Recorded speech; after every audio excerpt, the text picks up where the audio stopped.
अब तक जो देखा वो सब ट्रेलर। यहाँ से आपकी 5 मिनट की ये स्टोरी है और रियल स्टोरी है।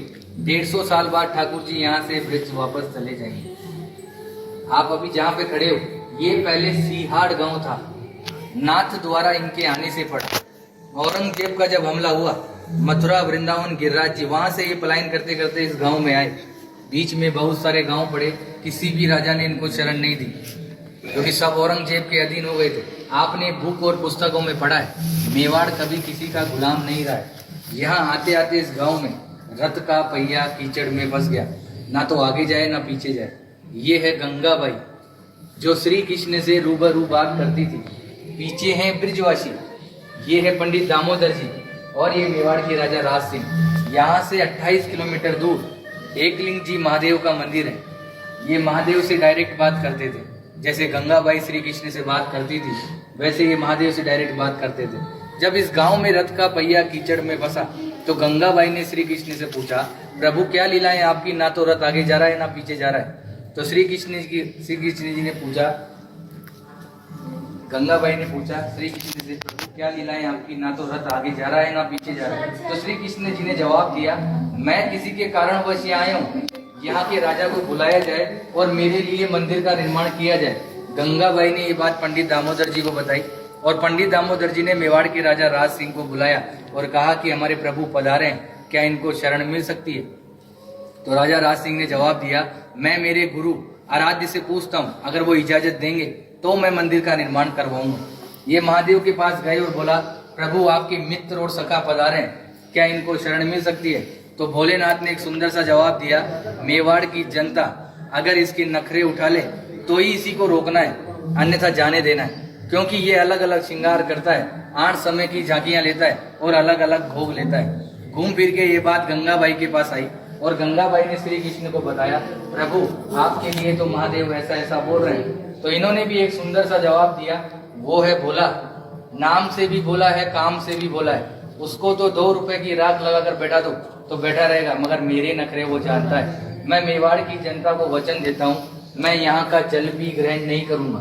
आज भी जल यमुना नदी से आता है, गौशाला में रखाया जाता है। गौशाला से गागर भर के ग्वालपाल सुबह मंदिर में 4 बजे लेकर जाते हैं। यमुना जल का जो प्रसाद बनता है वही ठाकुर जी ग्रहण करते हैं। आप लोगों का जो प्रसाद होता है वो बाहर दिखाकर बाहर ही बांट दिया जाता है। कहते हैं किसी के कारणवश है, मीराबाई की कजन सिस्टर अजब कंवर बाई सा इनके साथ पासे खेलती थी।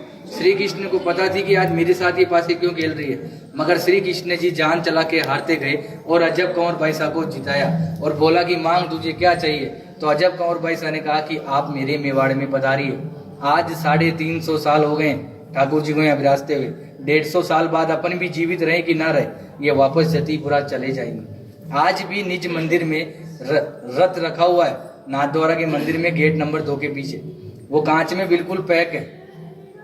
जब सुबह सुबह पुजारी झाड़ू निकालता है तो आज भी यमुना नदी का मिट्टी लगा हुआ रहता है। रोज मंगला से लेकर शयन तक ठाकुर जी यहाँ विराजते हैं। विराजने के बाद 7 साल का बालक है, माँ की याद आती है, जतीपुरा जाते हैं, माँ से मिलते हैं। माँ से मिलने के बाद निधि वन में रास लीलाएं करके मंगला में वापस यहाँ आ जाते हैं। औरंगजेब एक बहाना था, ठाकुर जी को वचन निभाना था। ये जो पूरी लीला रची केवल अजब कंवर बाई सा के कारण। औरंगजेब को ये वहां भी हरा सकते थे, मगर औरंगजेब इनका मंदिर तोड़ने श्रीनाथ जी के मंदिर में आया। उसकी माँ भी उसके साथ आई। जैसे ही औरंगजेब मंदिर के अंदर गया, अंधा हो गया, उसको कुछ नहीं दिखाई दे रहा। बाहर आके बोला, माँ मैं अंधा हो गया, मुझे कुछ नहीं दिखाई दे रहा। तो माँ ने कहा, बेटा ये है छलिया, छल करता है, मगर तूने मेरी बात नहीं मानी। अब तू इसके पैर पकड़ेगा तो ही ये तेरे को माफ करेगा। मगर औरंगजेब घमंडी था, वो वापस मंदिर के अंदर गया, थक हार के उसने ठाकुर जी से माफी मांगी और ठाकुर जी ने उसको माफ किया। माफ करने के बाद ठाकुर जी ने उसकी आंख उसको वापस दी। आंख देने के बाद औरंगजेब बहुत खुश हुआ।